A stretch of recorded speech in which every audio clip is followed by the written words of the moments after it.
Hey, do you need wallpaper? Go to wallpaperboulevard.com. Give them my name, tell them Spencer Colgan sent you, and they'll be sure to give you 10% off at checkout. Check it out. Tell them I said hello. They have a tremendous selection. Don't shop anywhere else until you've checked out www.wallpaperboulevard.com. This is Spencer Colgan, and welcome back to my wallpaper channel. Today I'm hanging a grass cloth. This is a faux grass cloth, F-A-U-X. It's fake. Grass cloth is a natural product. This is vinyl. Excellent selection for bathrooms and kitchens if you want to get the grass cloth look without the liability of grass cloth, which is can't get it wet, can't get it dirty. So when I first started hanging grass cloth, it was intimidating because some of it is so unforgiving. If you get paste on the front of it, you literally have to throw it away. So I was interrupted and I was talking about the paste getting on grass cloth. So as you get time in and experience hanging grass cloth, it gets a lot easier. I had a helper once. I showed him how to roll paste on grass cloth. I'm not exaggerating. This guy's about 6'2", 275 pounds. He wasn't fat, he's just big. Every piece he brought to me, I think it was sisal. I don't know which one, but it was light green. I said, you got it on the wallpaper. I can't. He never apologized, nothing. 4 times in a row I said, I don't know what to,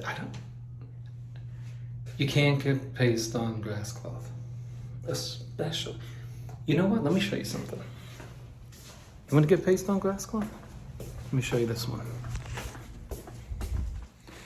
I just installed this. You can get this wet, not drenched, but you can get it wet. It's never gonna flash moisture, never. Okay? Thibaut, Thibaut. Good stuff, right? Let me show you the other one.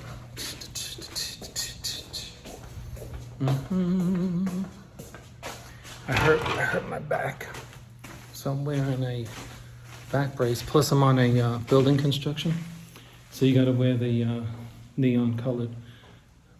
Okay, now don't tell me you can see my seams. What you're seeing is the clashing of horizontal white lines that are obvious to your eye right now. The reason why your seams look white is because it's an illusion of the what's going on here. So nobody says, oh, I can see white horizontally. They say I can see white vertically. Look how this looks as you go further away. Looks white, right? And why is that? Please understand this about grass cloth. Because there's an interruption in the horizontal pattern here, manifested by an obvious interrupting white line, you're seeing where horizontal whites end and horizontal whites pick up right in the center of your screen, so that when you move far away, looks white. Like a good customer just told me. I said, hey, let me show you what I'm hanging now. Maybe you'll like this. She said, oh, I love it. Why do I see white lines? That was her nice way of saying, I don't like the job you did. But I explained to her that it's not white lines you're seeing, but in fact, the illusion created by the vertical interruption of horizontal whiteness. You know, I got a PhD in paper hanging because you have to be able to articulate these things if you should get sued. So if I have to go to court, I tell the judge I have a PhD, a paper hanging diploma, And I also tell them that it's from Colgan University, and I know the professor very well. Anyway, Thibaut, Larry Duvall, veteran installer, Paper Hangers Association, the whole 9 yards. I said, Larry, I'm hanging a Thibaut. He goes, first of all, it's a Thibaut. Thanks, Larry. Thibaut. Okay, now, your layout. People freak. People choose the wrong layout. Let me just show you the bathroom. Okay? Take note of the bowl. Also take note if there are pipes behind it. There were none. Okay? Give you the layout. Give you the idea of what's going on here. I'm going to show you how you would lay this out. Take note of this. 2 inches. Biggest consideration in a bathroom. Toilet bowl, and if there's a pedestal sink. This is an easy layout. You take your tape measure, you go around stretching it out 27 inches. Now, where would you start this installation?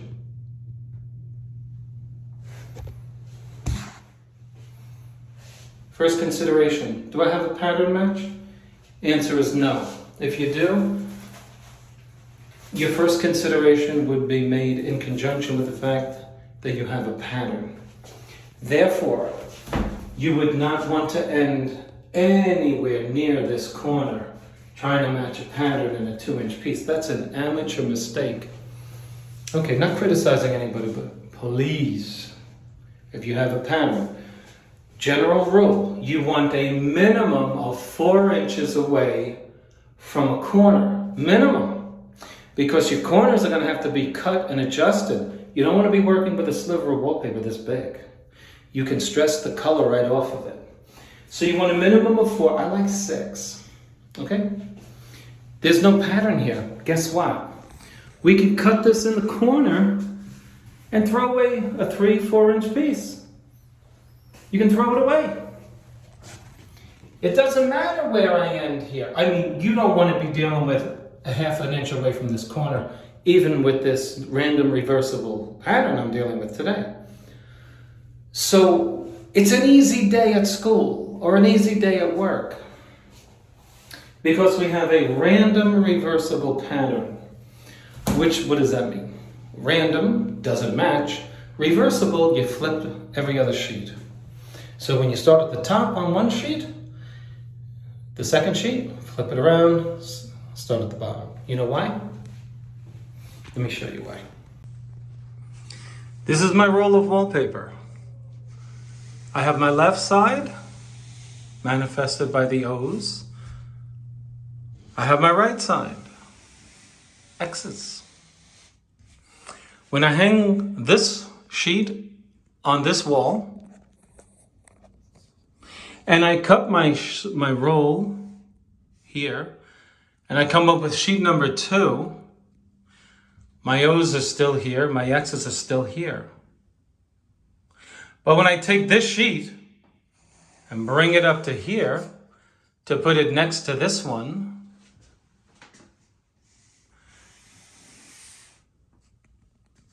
what am I going to have here?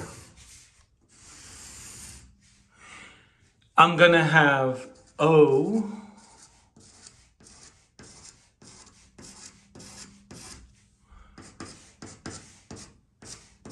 and X's. Do you think 20 feet down this roll of wallpaper, where O lives, is going to be the same exact shade and consistency as where the X lives? 27 inches over from here? Do you think you'll be able to notice that O is joined to X?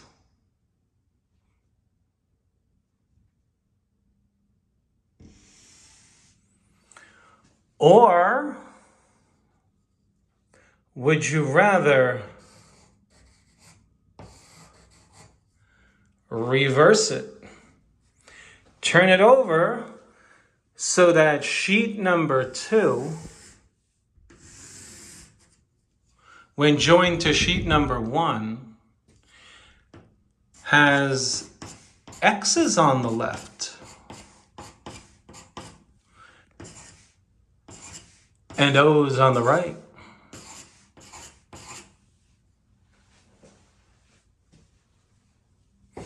If I flip this upside down, my X goes over here to be joined to sheet number 1's X's.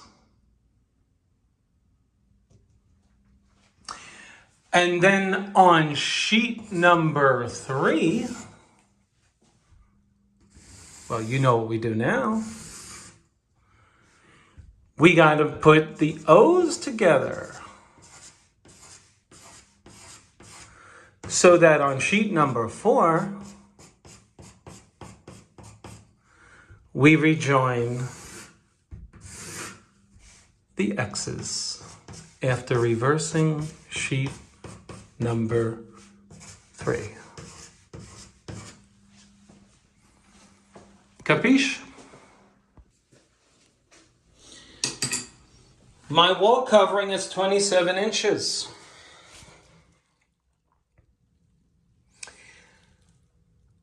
I want one piece behind this bowl. And so I made my mark, and I'm going to end it in the corner with a little overlap onto this wall. Okay? You can see it moves over a little, giving me an overlap.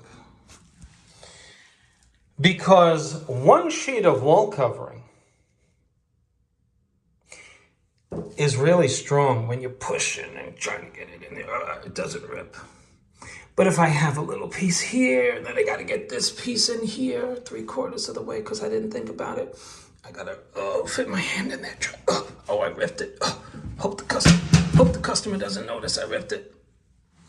One sheet. Right behind it. Which leaves me with some waste. Because I only have 12 inches here. And that would give me 22, 15 inches of waste. But not when you have random reversible.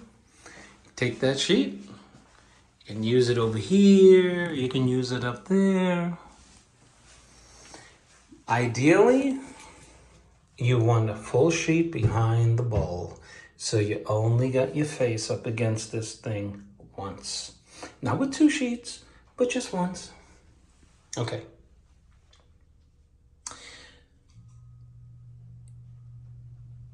If you had a pattern match and it didn't work out with 1 sheet, here's what you would do.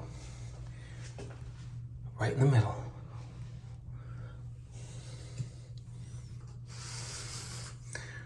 One sheet this way, 1 sheet that way, because it's easier to handle half of a sheet getting around pipes than deal with the whole thing and So that's why I say check your water inlet. And you'll see if you got pipes coming out of that thing, you know, the water inlet is right behind it. It's better to deal with just half of a sheet of wallpaper than the whole thing. Okay, so that's what we're gonna do. It's not a hard lesson for today's video. We're simply we got random reversible. Now let's say my wall covering ends here. Spencer, you're gonna waste a whole sheet of wallpaper. This is 27 inches. No, not at all. I'm gonna bring my wallpaper over to here. I'm gonna cut a piece all the way down to here, that long. And when it comes over to here, I'm gonna put my laser on it and cut my wallpaper seam. I'm gonna make a seam right there. Ideally, you want the seam to come up from this point. See that? And if we put a laser on it, that's about right here. Okay? And then we would take our next piece and join it to there. And that's the plan. So I decided instead of here, I'm going to work over here. So I put my first sheet up, and it was not easy getting behind there. Okay, but it's done. Now that's the hardest part of the whole job. I always tell everybody. Okay, so now we're going to go this way. We could even go this way, but it doesn't matter. It doesn't have to match. Okay? As I put the second sheet up now, you'll see that the end of this piece goes on to the next wall by approximately 1/8 of an inch. You want that wallpaper underneath the next sheet so that you don't see the corner. When the wallpaper dries, it doesn't shrink, it simply dries. Everybody says, oh, it shrinks. Well, I suppose you could call it shrinking, but the wall covering has expanded. And when it dries, there's a displacement of the volume of the space it takes up because water has evaporated from the paste underneath. And if you just think about if you live in an area where you get snow, if you were to cover snow with a big plastic blanket, and as spring comes in, what happens? Your ice melts and you have more and more of the plastic cover because it's covering less and less of the ice that was there before it melted. When the wall covering settles after the displacement of space caused by the evaporation of water in the paste, your wall covering moves because you no longer have dense paste with water underneath it, which means that your corner will show when this presses up against the wall when the water is gone. And then you'll have a white seam in the corner. Well, this method prevents that from happening. When you come off of a corner, it's very important that your sheet be straight or plumb. And so you put a level on this side to see if by chance, if your corner is nice and straight, your edge will be nice and straight. But if your edge is not nice and straight,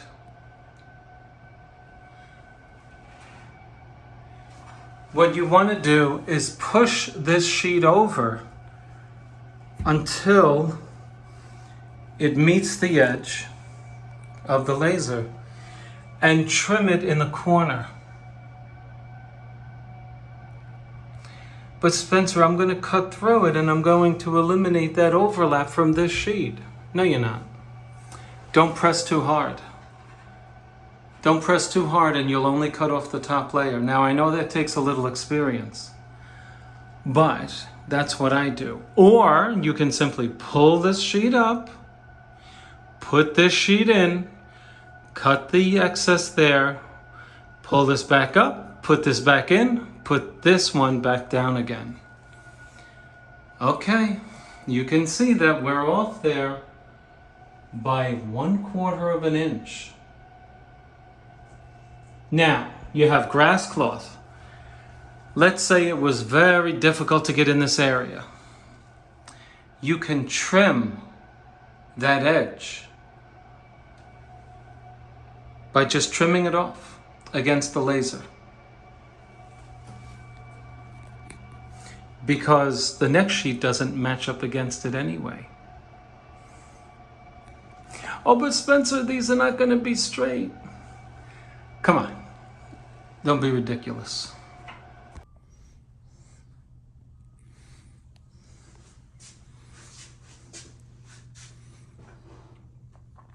You can see it's starting to come out nice.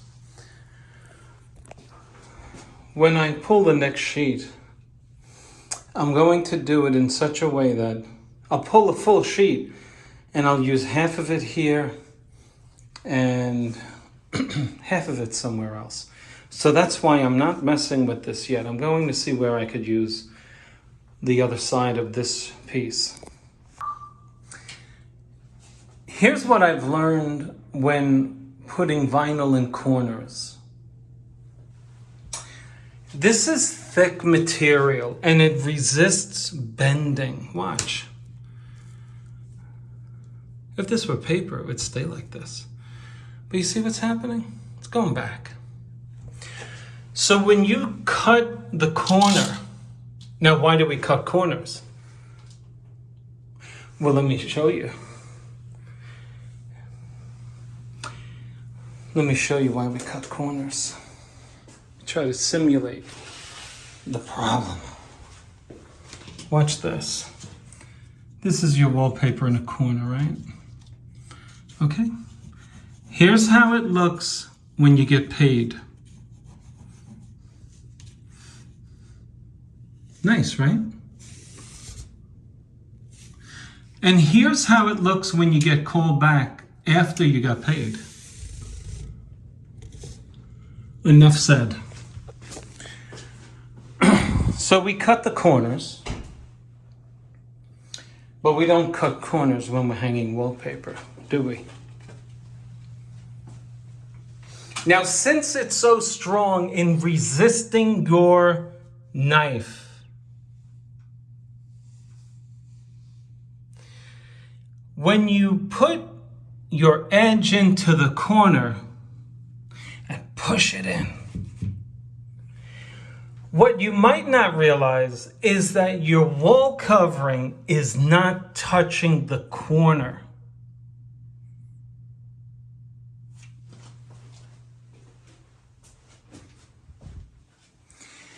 And so when you go to cut your corner, here's what you get.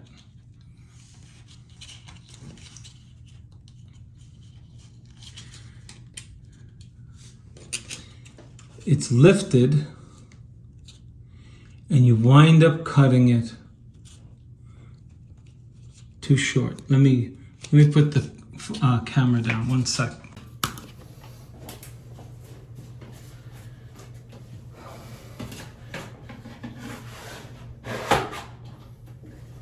Put that corner in, and here's what happens.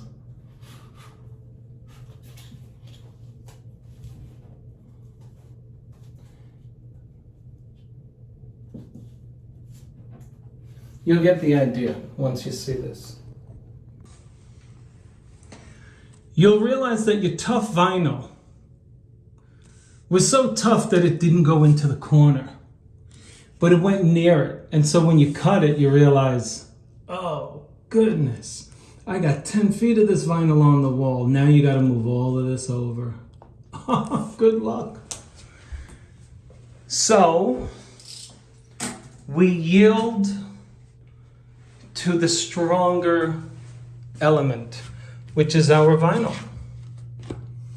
And so I use, you don't want to scratch this vinyl. Once you do, you're going to turn it white. So I use something soft. But taking into account that my corner is not truly in the corner, instead of one of these, I take 2 of them together because this thickness is better than this thickness, because if I only use this thickness thinking my wall covering is in the corner, the result is going to be that. And so I double up, knowing that my corner, my vinyl is not fully in the corner. And I slice up against 2 of them rather than 1. Now, this is not what you're going to do with paper. You do this with paper, you're going to lose pattern. Too much for a professional. But we're talking about wall covering that has no matching pattern. So you're going to get away with this on your vinyl installations and your commercial vinyl installations. And the result is going to be a very nice piece that goes from this wall into this one.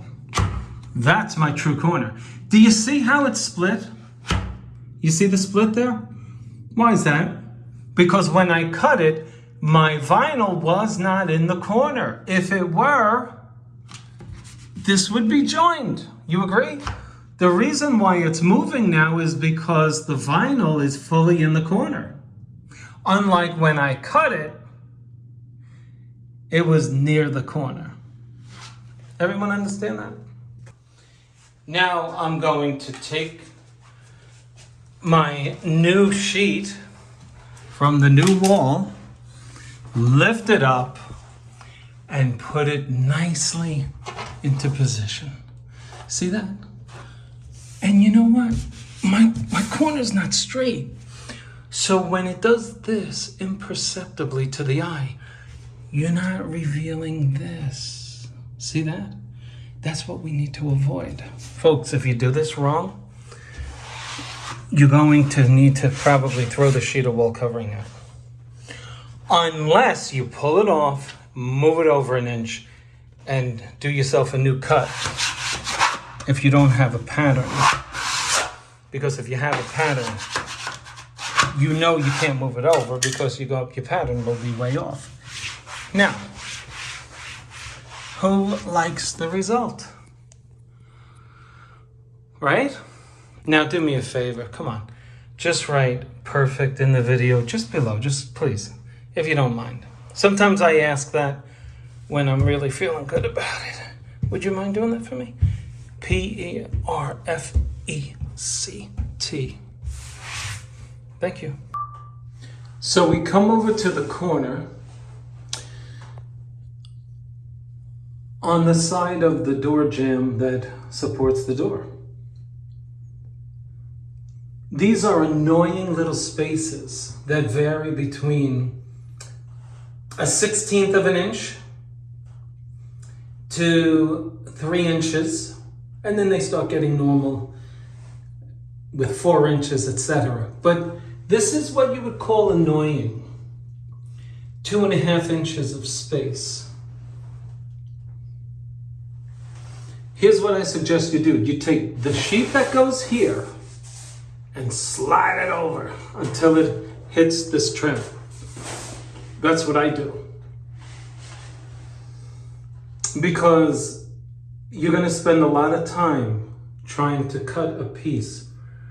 It's very difficult to get into that corner and cut nice pieces up against the trim and up against that corner. So I slide it in. Okay, that's what I'm going to do now.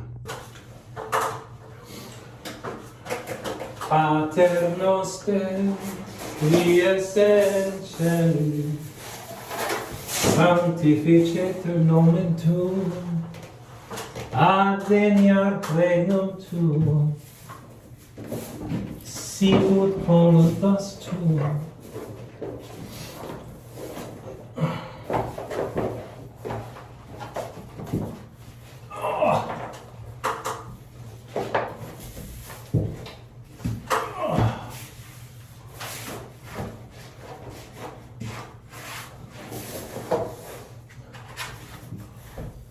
Does anybody know what I was just singing?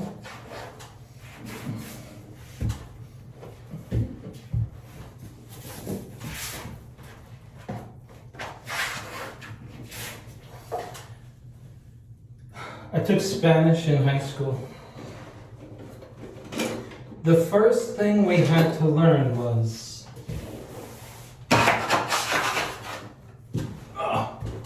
Padre nuestro que estás en el cielo, santificado sea tu nombre. Venga tu reino, hágase tu voluntad en la tierra, como está en el cielo. Yes, that's what we had to learn.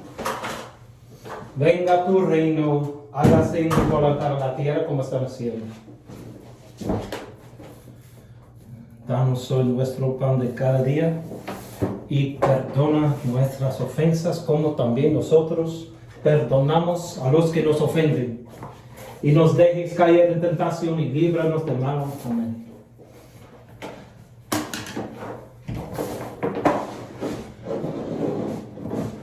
¿Cómo estás? ¿Cómo estás?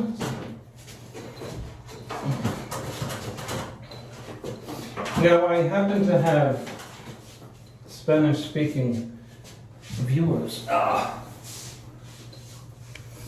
And I think they would know what that was. But if you'd like to venture a guess, you know, by all means.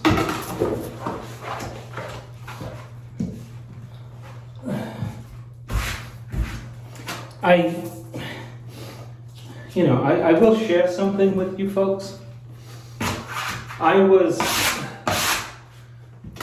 Despite what I do today, I was predicted to be the most successful person in my high school. That was before my injury.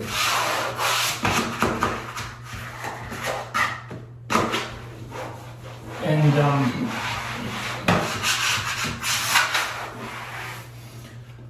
I'm kidding. One time I never went sick. I was a police officer. I don't like going sick. But if you have to, you're sick, you go sick. But generally, you don't get sick in your 20s and 30s, you know? I got a cold, I can't come to work. In the police department, they don't let you go out. Who are they to tell me I gotta stay home while I'm sick? What if I gotta go to the store, you know? Like, I gotta go out. I live alone, you know. Anyway, so you wound up, you don't go sick. Oh, man.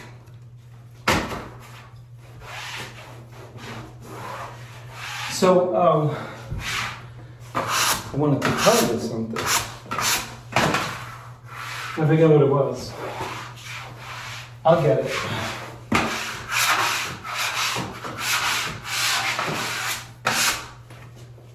I'll get to it. So, this is causing more trouble than it's worth.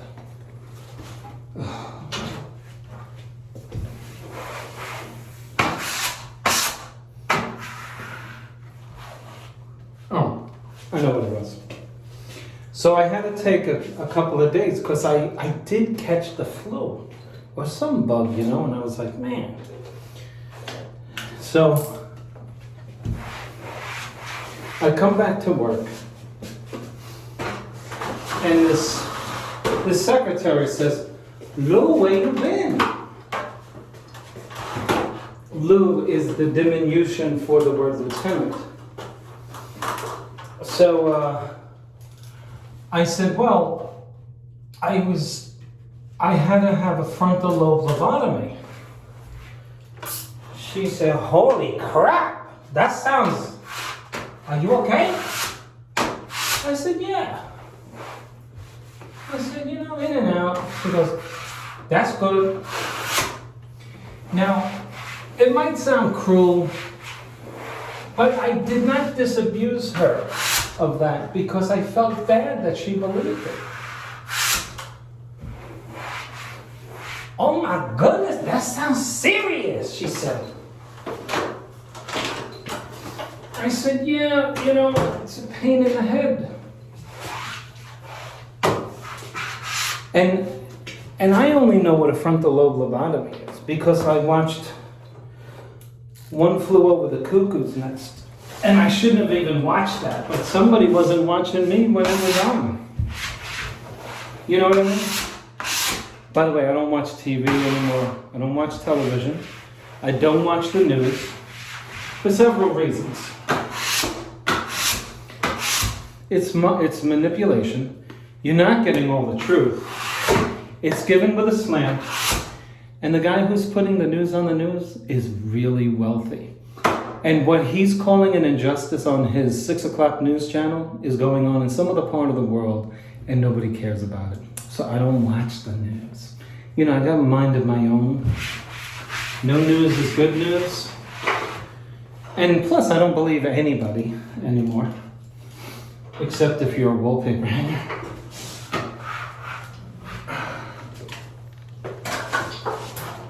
Yeah, so the woman thought I had a... Now, a frontal lobe lobotomy happens to be the removal of brain matter. You know? That's what that is, if you're going to have a lobotomy. And when she said, oh my goodness, that sounds serious, I said, well, that's why you can't mess with people, because they just might believe you. So I assume she eventually discovered that I did not have a lobotomy. But something tells me that she didn't know what a lobotomy was. So, you know, it's a stupid joke. That's why you can't joke with people.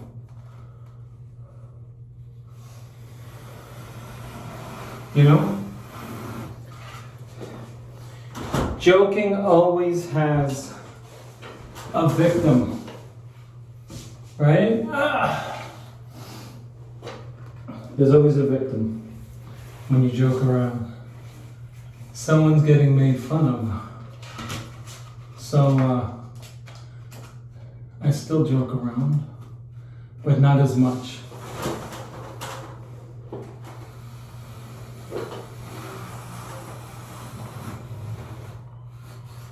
Okay. So you just witnessed the procedure. Now you take this off. Take it off and just move it over. Okay? So that you cover that area. Nicey nice. Nice. Otherwise it's very hard to work in this area.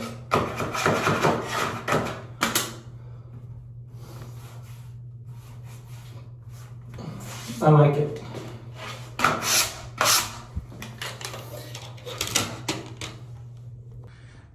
So I'll continue to push that over to cover that split there. So I moved it over, covered it up, and then I pat it down with the rag. Try to get in there for you. You get the picture. The reason why you want to do a rag, that's a really high friction place. You could wind up scratching the wall covering, making white friction marks on it. You don't want to do that. Okay, so you have the idea now. See that? We pushed it over into that corner. Now this is taken care of, and we have our beautiful sheet. Of course, you want to get your level out again and make sure that your forward edge is plumb, okay?